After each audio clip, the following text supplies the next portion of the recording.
Praise the Lord everyone. मैं हूं pastor Narendra Singh और आज मैं उस टॉपिक पर बात करने जा रहा हूं जो लोग बार बार ये क्वेश्चन करते हैं कि अंडा और मीट मछली खाना क्या पाप है अथवा नहीं। तो दोस्तों, नंबर 1 मैं बताना चाहता हूं कि हमारी जो बॉडी है वो 3 वस्तुओं से बनी हुई है। वो 3 वस्तुएं क्या है? ये हमारी रूह, जिस्म और जान है। कुछ लोगों का मानना है कि रूह और जान एक ही वस्तु है, परंतु ये गलत शिक्षा है। क्योंकि जब कोई पहलवान भारी वजन उठाता है तो सब लोग कहते हैं कि इस आदमी के शरीर में बहुत जान है। कभी किसी ने कहा कि इस आदमी की रूह बहुत शक्तिशाली है।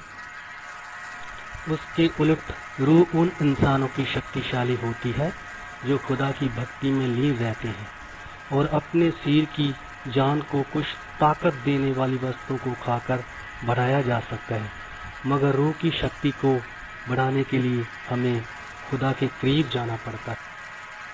तो दोस्तों, खुदा ने धरती पर जितने भी जीव जंतु पशु पक्षी बनाए हैं, किसी में भी खुदा ने रूह को नहीं डाला है। सिर्फ और सिर्फ इंसान ने ही रूह को डाला है। इसलिए मैं बताना चाहता हूँ कि केवल इंसान को कत्ल करना ही गुनाह है, चाहे वो किसी भी धर्म जाति का हो। इंसान के साथ बुराई करना भी गुनाह है। परंतु जितने भी जीव जंतु पशु पक्षी हैं, इनको कत्ल करना खुदा की नज़र में पाप नहीं है। तो दोस्तों, नंबर 2 मैं बताना चाहता हूँ कि जो दूध हम चाय में मिलाकर पीते हैं, उस दूध में मांस के छोटे छोटे कतरे होते हैं। दूध को हम लिक्विड मांस भी कह सकते हैं। दोस्तों, मांस हमारे रोज़ की खाने की वस्तुओं में पाया जाता है, जैसे कि नमक। ये नमक को समंदर से निकाला जाता है और जब इसको निकाला जाता है, इसमें लाखों प्रकार के कीड़े मकोड़े मिले होते हैं जिनको फिल्टर करना मुमकिन ही नहीं, जबकि नामुमकिन होता है। और जब इस नमक को पीसकर पैकिंग किया जाता है तो उस पैकिंग में उन कीड़े मकोड़ों का मांस भी आता है जो कीड़े मकोड़े नमक में मिले होते हैं। दोस्तों, ये दूध, घी, पनीर, मक्खन, इन सब वस्तुओं में मांस ही तो पाया जाता है। और दोस्तों, नंबर 3 मैं बताना चाहता हूँ कि ऐसा कोई मनुष्य नहीं जो कभी जीव हत्या नहीं करता। जो हमारे घर में चूहियाँ रहती हैं, हम उनको मारने के लिए कीटनाशकों का उपयोग करते हैं। ये भी तो जीव हत्या ही है।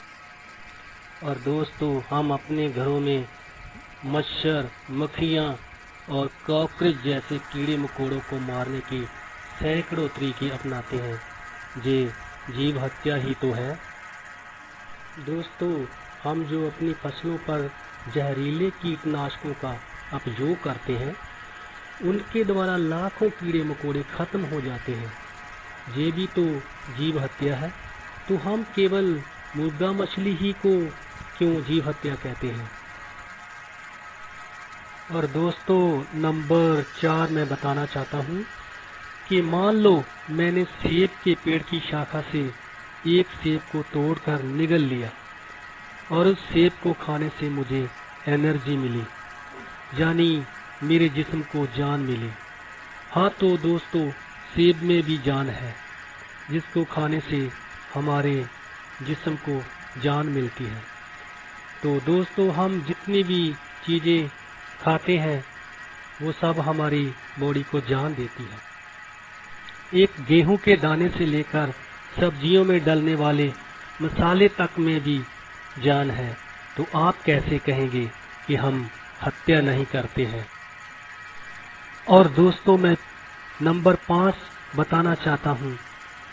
जो कालका देवी थी, उसकी तस्वीर को देखा जाए तो आप देख सकते हैं उनके हाथ में एक प्याला है, जिस प्याले में वो खून भरकर पीती है। तो दोस्तों, यदि काली देवी के लिए खून पीना पाप नहीं है तो मनुष्यों के लिए गोश्त खाना क्यों पाप है। और दोस्तों नंबर 6 मैं बताना चाहता हूँ कि बाबा नानक देव जी को तो आप सब लोग जानते हैं।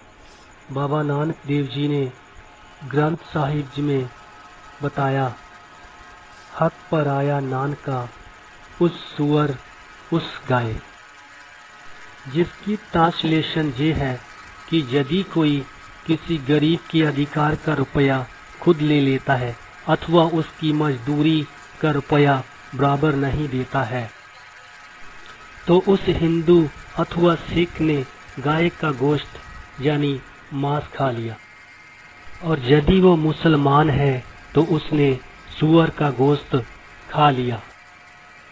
तो ऐसा इंसान धरती पर कोई नहीं है जिसने दूसरे के अधिकार का रुपया ना खाया हो।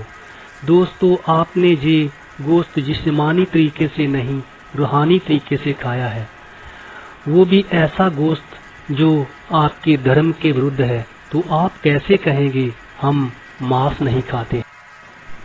और दोस्तों मैं आशा करता हूँ कि ये वीडियो आपको अच्छी लगेगी। अब चैनल को सब्सक्राइब जरूर करना और वीडियो को लाइक और शेयर जरूर करना।